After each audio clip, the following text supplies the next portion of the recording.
Hey everyone, Matt's Mox here, and today you're looking at, well, an engine, but you might be thinking, is that what I think it is? Is that a Rio Grande engine? Well, yes, but also no. It was a Rio Grande engine. This is a K27, which if you're familiar, or not K27, K28. What am I talking about? Which, as you're familiar, is something the Rio Grande had, and so did Oahu, but you can clearly tell it's the Rio Grande version. But why do I have it?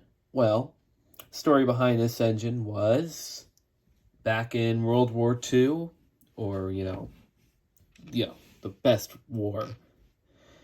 There was problems in Alaska with a certain army called the Japanese, kind of doing their little putting around the ocean thing. So the army needed motive power, and they took over the White Pass to operate it, which was lacking in a lot of motive power. Thus, you saw locomotives such as the modern White Pass engines, the USATC S118s, which are the narrow gauge Mikados that they put all over the world, plus a mix of other engines show up in Alaska. They had the two WWII engines, which were 10 and 14. The Alaskan Engineering Company, which later became the Alaska Railroad, their engine was there but never used. Of course, the S118s, the Sumter engines, and then finally, numbered from 250 to 256, were these K28s from the Rio Grande, which I'm going to insert a photo of now. So, what did they do to these engines? Well, for the most part, half of them kept their snow plows on permanently due to the fact that snow was such a common problem, though these engines did suffer from the fact that they would occasionally climb the snowbanks as their outside frame, the snow would kind of get underneath it, and they were a little more difficult to service just due to their design, and they weren't designed for that environment that they were working in.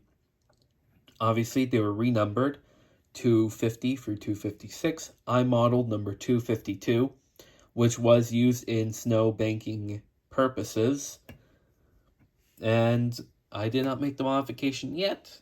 However, they did have two wings that would come up and would allow for a higher capacity of coal, but also protected the firemen a little bit, and sort of served as a way to keep the amount of snow down.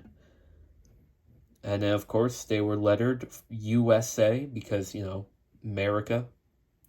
So, when I found this specific fast mail Mikado, and it was dirt cheap, so, it was good, I decided, hey, no one's ever really modeled this specific operation during this time period.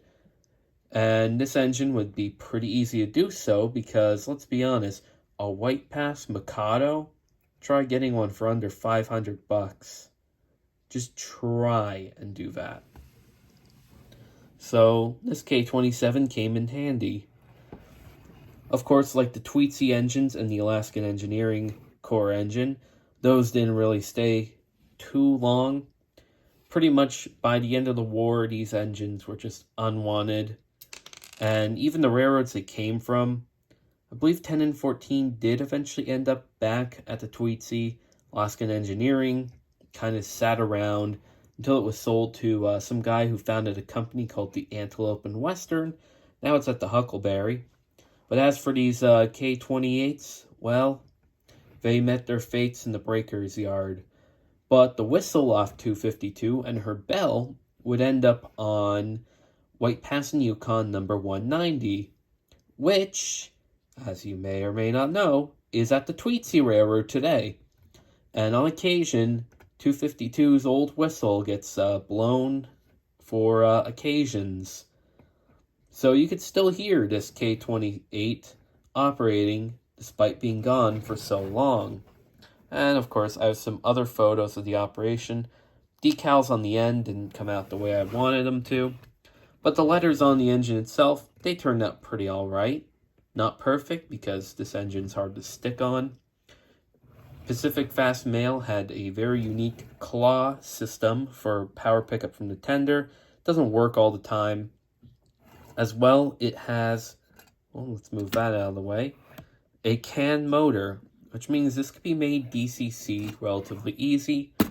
I'm keeping the doghouse on the tender only because I like doghouses.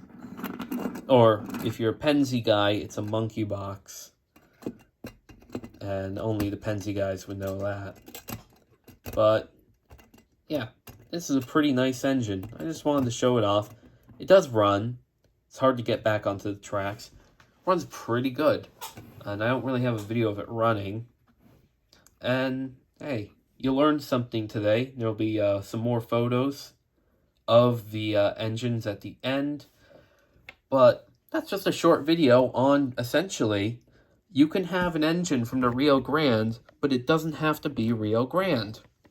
You can model something completely unique and original using stuff that's just out there. There's not many guys who model the White Pass, but hey, look at this. You can model World War II era White Pass with just one engine. Crazy, huh?